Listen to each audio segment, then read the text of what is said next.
Hello, good morning, नमस्कार दोस्तों। मैं अनूप राणा एक बार फिर से प्रगति कोचिंग सेंटर में आपका स्वागत करता हूं। दोस्तों, लास्ट टाइम हमने एक टॉपिक शुरू किया था और उस टॉपिक का नाम था अंतर्राष्ट्रीय संगठन, इंटरनेशनल ऑर्गेनाइजेशन। और उस वीडियो में हमने देखा था हमारा सबसे बड़ा और पहला संगठन था यूनाइटेड नेशन ऑर्गेनाइजेशन, जिसकी स्थापना मैंने कहा था 1945 में हुई थी। और इसके बारे में मैंने सारे इसके जितने भी भाग अंग थे सारे आपको बताए थे। दोस्तों, नंबर नेक्स्ट आज हम दूसरा ऑर्गेनाइजेशन, महत्वपूर्ण ऑर्गेनाइजेशन कंप्लीट करेंगे, जिसका नाम होगा शार्क। शार्क, सबसे पहली बात, अगर आप कभी शार्क के बारे में सुनो तो भारत के परिदृश्य में शार्क एक महत्वपूर्ण संगठन है। जब से भारत का निर्माण, भारत आज़ाद हुआ था 1947 के बाद, और इस परिप्रेक्ष्य में अगर अंतर्राष्ट्रीय सामूहिक हितों के बारे में या फिर संगठनों के बारे में या फिर उसके साझेदारियों के बारे में देखें तो शार्क उनमें से एक सबसे महत्वपूर्ण और इम्पोर्टेंट संगठन है, जिसमें भारत एक संस्थापक सदस्य के रूप में रहा है। देखो, सबसे पहले दोस्तों आपसे पूछेगा कि शार्क की फुल फॉर्म क्या होता है, तो शार्क मतलब होता है south Asian association for regional comprehension. और शार्क की स्थापना कब हुई थी? स्थापना हुई थी 8 दिसंबर सन 1985 को। सन 1985 को जब शार्क की स्थापना हुई थी तो इसकी पहली वार्ता, या हम ये भी बोल सकते हैं कि इसका बैठक कहाँ पर, और सबसे पहले बैठक कहाँ पर थी? ढाका में। और यहीं पर इसी बैठक में इसका स्थापना कर दिया गया था। यानी क्वेश्चन अगर आपसे पूछा गया कि शार्क की स्थापना कहाँ पर हुई थी, आपका आंसर होगा ढाका में हुई थी। और बाद में 16 जनवरी सन 1987 को इसका मुख्यालय काठमांडू में स्थापित किया गया था। यानी इसका सचिवालय है, मुख्यालय है, वो आपका है काठमांडू में, और इसकी स्थापना हुई थी ढाका में। ठीक है, चलो अब बात करते हैं थोड़ा इसकी स्थापना के बारे में कि शार्क की स्थापना क्यों की गई थी। तो देखिए दोस्तों, सबसे पहली बात यह है कि एक क्षेत्रीय अंतर सरकारी संगठन है, इंटर गवर्नमेंटल ऑर्गेनाइजेशन है। और इस अंतर सरकारी संगठन का निर्माण किया गया था इन सभी देशों के बीच में, यानी जो भी इसके सदस्य देश हैं, 8 देश इसके सदस्य देश, इन सभी देशों के बीच में एक आपसी समन्वयन, चाहे वो कल्याण के लिए हो, चाहे वो किसी क्षेत्र में किसी क्षेत्र को बढ़ावा देने के लिए हो, साइंस टेक्नोलॉजी में हो, चाहे वो सामाजिक में हो, आर्थिक में हो, सभी चीज़ों में एक साझेदारी को बनाने के लिए इसकी स्थापना की गई थी। ठीक है, चलो अगली बात, शार्क के सदस्य देश कितने हैं? अब यहाँ से मैं आपको एक चीज़ बताऊंगा, शार्क के सदस्य देशों में अगर आपको ये याद करने हैं तो इसकी ट्रिक एक आपको ट्रिक याद होनी चाहिए, जिससे मैं आपको शार्क के 8 सदस्य, बिमस्टिक के 7 सदस्य, और यहाँ से आपके इंडियन सब कॉन्टिनेंट के 8 देश हैं उनको भी याद करवाऊंगा। देखें दोस्तों, इसमें सबसे पहले आता है भारत।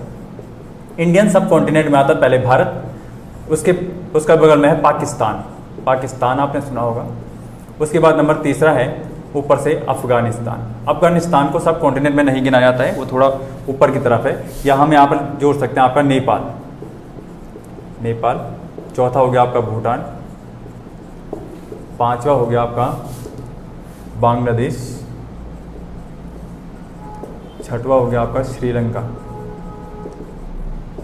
और 7वां हो गया आपका मालदीव।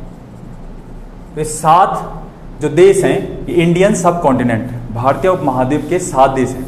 और अगर मैं इसमें एक देश को प्लस कर दूं, अफगानिस्तान को, तो ये बन जाते हैं शार्क के 8 सदस्य। और देखो दोस्तों, ये Bay of Bengal Initiative for Multi Sectoral Technical and Economic Cooperation यानी बिमिस्टिक है, जिसकी स्थापना 6 अगस्त 1997 को हुई थी बैंकॉक घोषणा के द्वारा। और इस बे ऑफ यानी बिमिस्टिक के सदस्यों को अगर याद करना है तो इसमें से देखें, आपको कट करना है मालदीव, आपको यहाँ से पाकिस्तान को कट करना है, और इसके अलावा आपको कट करना है यहाँ पर किसको? बांग्लादेश और अफगानिस्तान को, जो आपने यहाँ ऐड किया था। ये 3 देश कट करने हैं और 2 देश ऐड करने हैं। एक आप थाईलैंड को ऐड करें और एक दूसरा आप ऐड करें आपका म्यांमार।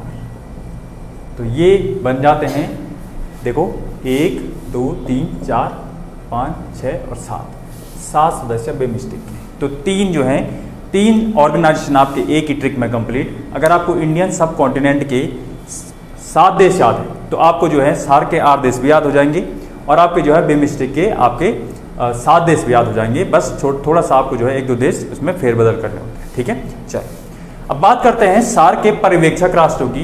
तो सार्क के पर्यवेक्षक राष्ट्र है 9, याद रखना पर्यवेक्षक राष्ट्र में यूएसए भी शामिल होगा, यूरोपियन यूनियन भी शामिल होगा, चीन भी शामिल होगा, जापान भी शामिल होगा और इसके अलावा जो है इंपॉर्टेंट में म्यांमार भी शामिल होगा। क्यों कह रहा हूं? क्योंकि म्यांमार जो है आपको पता है ये आसियान देश है, भारत का जो है बिम्स्टेक में जो है इसका बिम्स्टेक में म्यांमार भी शामिल है और भारत के साथ जो है म्यांमार शामिल है यहाँ पर पर्यवेक्षक राष्ट्र में, कहाँ पर? सार्क में। ठीक है, अच्छा इसके अलावा दूसरी बात आपको बताऊं, यूएसए भी पर्यवेक्षक में है, इंपॉर्टेंट, यूरोपियन यूनियन भी है और चीन भी है। कई बार एग्जाम में पूछता है निम्न में से कौन सा देश सार्क के पर्यवेक्षक राष्ट्र में शामिल नहीं है, तो ये भी आपको हल्का फुल्का पता होना चाहिए। जैसे जो महत्वपूर्ण देश हैं उनके बारे में, ऑस्ट्रेलिया यहाँ पर है, ठीक है, तो इनके बारे में आपको पता होना चाहिए। चलो दोस्तों, सार्क के बारे में एक और चीज बताऊं मैं आपको, सार्क और बिम्स्टेक में क्या अंतर है, या मैंने एक साथ इनको रखने का जो मेरा मकसद था वो था, सार्क की स्थापना एक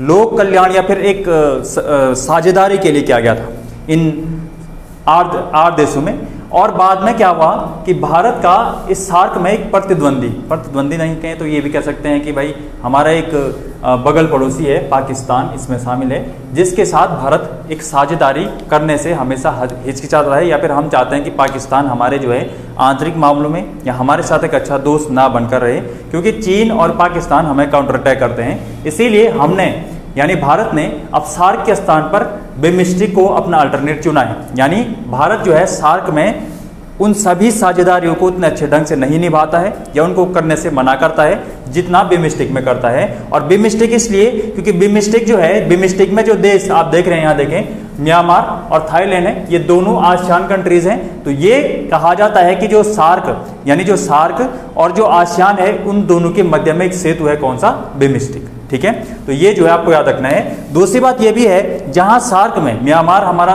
पड़ोसी देश है, वो हमारा दोस्त नहीं है, वहीं हमारे पास वो बिम्स्टेक में क्या बन जाता है? दोस्त बन जाता है। और हमारी जो है अगर बात करें म्यांमार के साथ दोस्ती की, तो वो कोई इतनी खराब नहीं है, बहुत बढ़िया दोस्त है। म्यांमार में अभी जो है सितवे बंदरगाह जो है वो भारत डेवलप कर रहा है, तो इस हिसाब से हमारा जो है जो कंट्रीब्यूशन है या फिर हमारी जो दोस्ती है उसके साथ वो अच्छी है। तो हम चाहेंगे कि बिम्स्टेक में हम क्या करें, इस चीज को बनाए रखें। चलो, बिम्स्टेक का हेडक्वार्टर कहां पर है? ढाका में।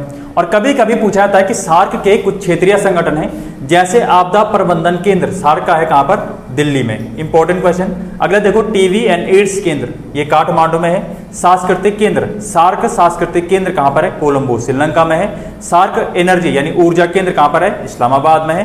कृषि केंद्र कहां पर है? ढाका में है। ये भी आपसे पर्टिकुलर यहां से क्वेश्चन पूछा जा सकता है। तो दोस्तों, ये आपका सार्क और बिम्स्टेक। अगली वीडियो में हम देखेंगे आसियान के बारे में। तब तक नमस्कार, खुदा हाफिज, धन्यवाद।